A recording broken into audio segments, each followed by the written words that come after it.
Mobile Vikings wil in 2016 één van zijn klanten de ruimte inschieten. Of een foto van een van zijn leden althans. Studenten van de KU Leuven lanceren het eerste reclamepaneel in de ruimte. En de Limburgse mobiele operator wil de boot niet missen. Studenten van de KU Leuven sturen in 2016 een groot reclamebord de ruimte in. Mobile Vikings is het eerste Limburgse bedrijf dat de stratosfeer verlaat. Een absurd idee. Het lijkt misschien absurd, maar die mensen die dat doen zijn heel innovatief. Dat past volledig bij ons als bedrijf. Wij zijn ook pioniers. Wij willen ook altijd onze grenzen verleggen.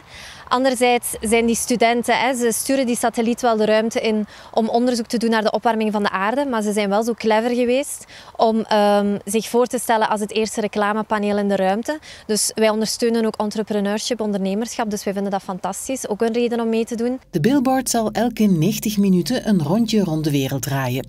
Ze bevindt zich 130 kilometer boven ruimtestation ISS.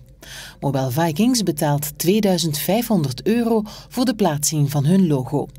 Maar ze hebben een beter plan. Ze hebben ons voorgesteld, zet het logo op die reclamepanelen. Maar we hebben gezegd, dat gaan we niet doen. We zijn een community operator. Onze leden staan centraal, onze vikings. Dus wij gaan nu een wedstrijd organiseren, zodat een van onze vikings de ruimte in kan gestuurd worden. Dus een foto in elk geval van die viking en niet wij met ons logo. Met een telescoop zullen we dus in 2016 het smoelwerk van een van de klanten van Mobile Vikings in de ruimte kunnen bewonderen.